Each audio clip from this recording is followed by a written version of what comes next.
All great things come to an end. Montreal, after 5 straight Stanley Cups, looking for 6, didn't come to an end during the regular season.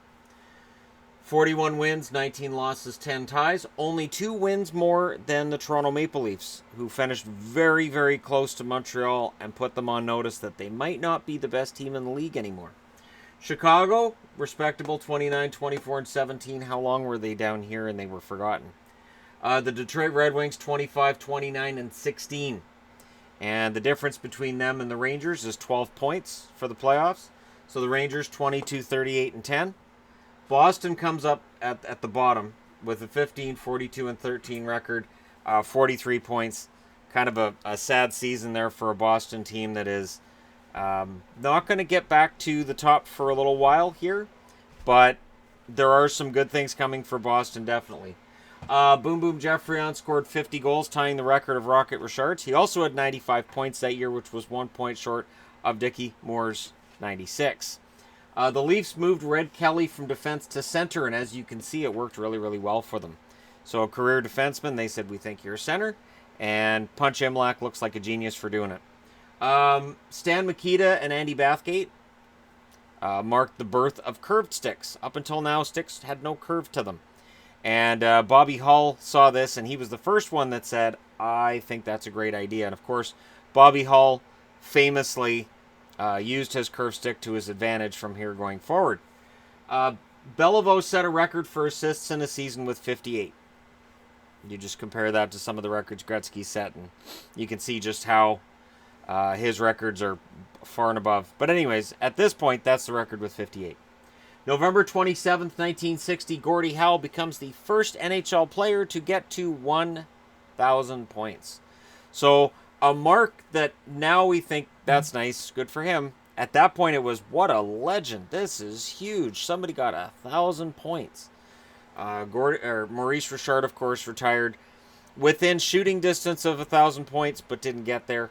And here's Howe with 1,000 points. So all-time great. Nobody will argue that. And he's just past half of the amount of points he's going to end up getting in his career. August 26, 1961, the original Hockey Hall of Fame building opens in Toronto. So the Hockey Hall of Fame in Toronto makes total sense. Center of the hockey universe and all. And the team kind of looks like it might have some Hall of Famers on it. So let's take a look at the trophy winners that year. Hart goes to Geoffrion of Montreal. Art Ross also goes to Geoffrion of Montreal. The Norris Trophy, Doug Harvey wins that again. The Calder goes to Davey Keon of the Toronto Maple Leafs. And of course, Dave Keon will play a major role in the Leafs' rise, and some argue that he later played a major role in the Leafs' fall. The Vezina goes to Johnny Bower of the Toronto Maple Leafs, who posted the lowest goals against by a goalie who qualified. Charlie Hodge technically had a lower goals against average that year, but he only played 30 games. And I guess didn't qualify for lowest goals against. Bing, Red Kelly, Toronto Maple Leafs. Your first team All-Stars are Beliveau, Mahovlich, Geoffrion, Harvey, Pronovost, and Bauer. So, Hall of Fame. Your second team, Henri Richard, Howe, Moore, Stanley, Palat, Hall. There you go. It is an impressive list of guys who are your big All-Stars at the time, your dominant players. But can Montreal defend the Stanley Cup? Oh, good. Chicago played Montreal in the first round, and in Game 1, Montreal's put them on notice with a 6-2 win. But much like Detroit learned years before, watch those first game victories where you might look like you run up the score because the other team might fight back. Chicago fights back and wins Game 2 4-3. Game 3 and 4 in Chicago are split. Chicago wins Game 3 in double overtime 2-1. Montreal wins 5-2 and probably figured at that point, all right, we're going home, we've got this. Glenn Hall said no. Games 5 and 6 are both shutouts for Glenn Hall, both in Montreal and at home. Identical scores of 3-0. The Montreal Canadiens drive for 6. It died at 5. And the Chicago Blackhawks move on to the Stanley Cup final against the winner of Toronto and the struggling but still in the playoff Detroit Red Wings. Toronto wins Game 1 3-2 in double overtime. They lose Game 2 4-2. In Detroit, Detroit wins 2-0 and 4-1. And hey, look, the struggling and fading Detroit Red Wings knocked out those dominant Toronto Maple Leafs by winning in Toronto 3-2 and winning the series in 5. So very unlikely Stanley Cup final is formed, where teams 3 and 4 meet each other. And what happens? The CBC freaks out. The Canadian Broadcasting Corporation, which still broadcasts Hockey Night in Canada, only because Rogers hasn't moved everything over to Sportsnet yet. Rogers owns all the rights, so technically I believe they could. CBC didn't have a right to broadcast the Stanley Cup Finals this year. Why? They only had regional rights for Montreal and Toronto. So as long as Montreal and Toronto are playing, they can broadcast it across country. This is the first Stanley Cup Final of only American teams since 1950. So the CBC goes, we need an excuse, because Canada's going to kill us if we can't broadcast the Stanley Cup Final. This is Gordie Howe, it's Bobby Hull, Stan Mikita, Alex Delvecchio. We can't not broadcast this. This is huge.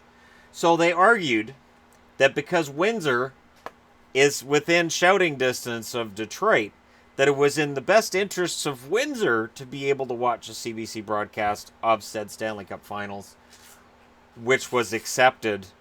And then they relayed that to Toronto, and then it went cross-country and saved their bacon. It's an interesting argument. I will say that.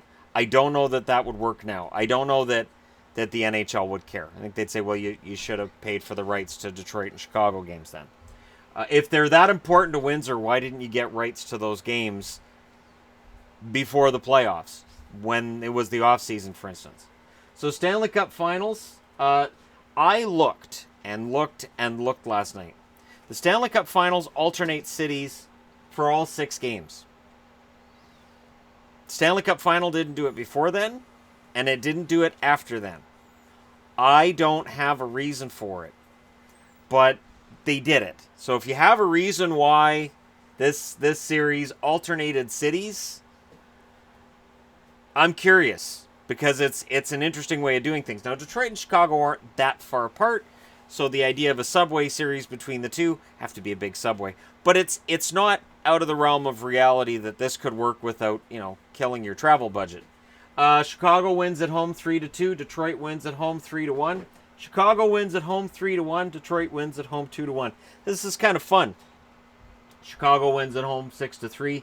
Then Chicago goes into Detroit in Game 6 and wins 5-1. Now, what's interesting is this is the first win Chicago's had in the Stanley Cup playoffs in, I think it was 21 or 24 years. It's been a long while since Chicago won anything. And the idea was with Hall in net and Bobby Hull up front and Stan Mikita, and they had some young guns coming in as well, and the idea was, hey, Chicago's on their way. They wouldn't win another Stanley Cup until Patrick Kane and the boys showed up on the scene. And it was strange to everybody at the time, because definitely Chicago looks like an emerging powerhouse right now. They just won a Stanley Cup. They scored an upset over Montreal, and then they were fortunate they didn't have to play Toronto in the finals, but they still got a Detroit team with a number of Hall of Famers on it. So there you go. Chicago Blackhawks are your 1961 Stanley Cup champions, and you've got a league filled with all-star talent right to the brim. Thank you guys so much for watching. Hit like and subscribe if you're browsing your way through. You just happened upon this video. I'll talk to you again soon.